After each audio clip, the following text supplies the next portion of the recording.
आज मैं आपको अपने जीवन में घटित एक सत्य घटना बताने जा रहा हूँ।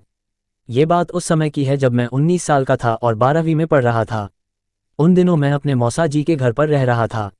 मुझे क्या पता था कि मौसा जी के यहाँ मैं सिर्फ पढ़ने के लिए नहीं जा रहा, बल्कि एक ऐसे रिश्ते से जुड़ने जा रहा हूँ जो मेरे जीवन में एक नया मोड़ ले आएगा। मेरे मौसा जी थोड़े गरीब हैं।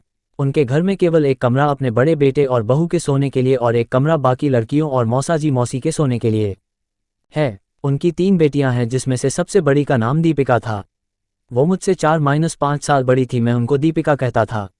भगवान ने उनको बहुत सुंदर बनाया है। मैंने हमेशा उनको दीपिका ही तो माना था। आखिर मौसा जी की लड़की भी तो बहन है। ऊपर से उम्र में 4-5 साल बड़ी, मगर उनकी हंसने की अदा, उनके गोर चेहरे की मुस्कुराहट, उनके गुलाबी होंठ, उनके तीखे नयन नक्श मुझे कम से कम उस समय तक तो नहीं भाए थे जब तक आस पड़ोस के लड़कों में उनको पाने की ललक न देखी थी। अब एक साथ रहने के चलते हम सब भाई बहनों का साथ साथ उठाना बैठना, लूडो खेलना होता था।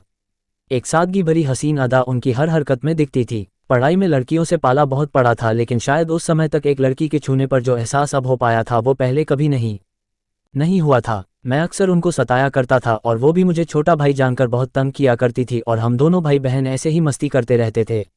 हम दोनों के बीच में ऐसी ही हल्की फुल्की शरारतें अक्सर चलती ही रहती थीं। दीपिका मेरा बहुत ख्याल भी रखती थी।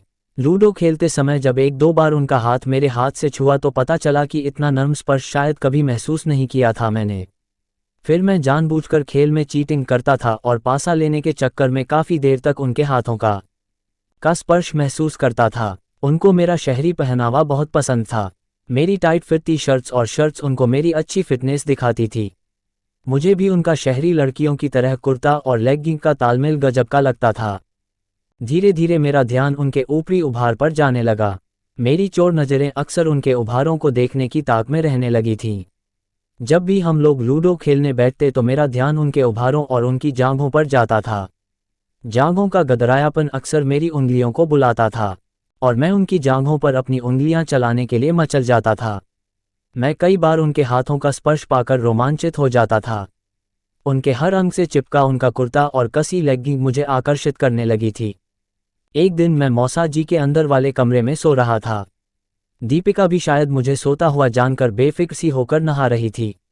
मौसा जी की आर्थिक स्थिति सही न होने की वजह से नहावना बस एक बंद दरवाजे के पीछे बना था जिसमें से होकर अंदर वाले कमरे का रास्ता था जहां मैं सो रहा था। गर्मियों के दिन थे, इसलिए गर्मी की वजह से मेरी आंख खुली। मैं जैसे ही उठकर बाहर निकला मेरी आंखें खुली रह गईं। दीपिका का पूरा यौवन मेरे सामने था। उनका पूरा गोरा नंगा जिस्म देखकर मेरे शरीर में कट दौड़ने लगा। दीपिका के सिर से गिर रहा पानी उनके लबों को, गर्दन को, उनके मखमली बूब्स को, उनकी पतली कमर को भिगोता हुआ और उनकी जांघों से होता हुआ चूत के रास्ते अपना सफ़र तय कर रहा था। कुछ समय के लिए मुझे पानी से जलन होने लगी। मैं भी पानी की तरह उनके नरम गुलाबी लबों को, उनकी गर्दन को, उनके बूब्स को, उनकी कमर को, पेट पर बनी सुंदर सी नाभि को, उनकी मुलायम जांघों को और उस चूत को छूना चाहता था। मेरा मन दीपिका को अपनी आगोश में भरने को कर रहा था। एक 23-24 साल की लड़की की भरपूर जवानी, वो हंसी जिस्म, पूरे दूध की तरह सफ़ेद जिस्म पर केवल 2 कपड़े, उस समय दीपिका को किसी फिल्मी मॉडल की तरह दिखा रहा था। शायद मेरे अंदर की वासना मेरी पैंट में मेरे खड़े हो रहे लन से पता चल सकती थी। मैं उनकी जांघों के बीच में अपना हाथ रखकर उस नर्म, मुलायम और मखमली एहसास को महसूस करना चाहता था। अचानक दीपिका का नहाना पूरा हुआ और मैंने नज़रें बचाते हुए दबे कदमों से खुद को वापस मोड़ा और धीरे से चलकर अपने कमरे में वापस आ गया। मैंने अपनी सोच पर काबू करने की कोशिश की और कुछ दिनों में मेरे दिमाग से गलत विचार जाने लगे, लेकिन रह रहकर दीपिका का यौवन मेरे अंदर की वासना को फिर जगा देता था। वो जब भी मुस्कुरा कर देखती तो मेरा मनन कहता कि उनके लबों को लबों से भिगो दूं, उनकी मस्त जवानी को तार तार कर दूं और उनके जिस्म से खेलूं। मैंने किसी तरह खुद पर संयम रखा। होनी को मैंने टालने की अपनी तरफ से पूरी कोशिश की, लेकिन होनी तो होकर ही रहती है। गांव की लचर बिजली व्यवस्था ने भी होनी का ही साथ दिया। मौसा जी के गांव में बिजली दिन में सुबह 4 से 11 बजे और फिर शाम को भी 4 से 11 बजे के बीच में ही आती थी। बाकी के समय में बिजली गुल रहती थी। घर में केवल एक कमरा था जिसमें एक तख्ता और 3 चारपाई आपस में सटकर बिछाई गई थी। मैं दीपिका की चारपाई के बगल वाले तख्त पे सोता था। उम्र में 4-5 साल छोटा होने से किसी ने मेरे बारे में गलत न सोचा होगा, इतना तो मैं उस वक्त भी जानता ही था। उस रात को जब हम सब सो रहे थे तो उस समय रात में लाइट न होने से मुझे गर्मी लगने लगी और नींद खुल गई।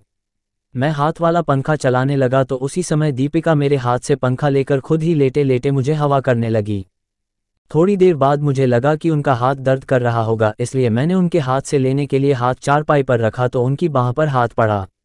इतनी नर्म और मुलायम बाह पर हाथ पड़ने से मैं कुछ संकोचाया, लेकिन पंखा लेने के लिए हाथ पूरी बाह पर फेरते हुए हथेली तक ले गया और पंखा लेकर चलाने लगा। दीपिका ने पंखा वापस लेने की जबरदस्ती की, लेकिन इस बार मैंने उनकी हथेली में अपनी हथेली फंसाकर उनको पंखा नहीं लेने दिया।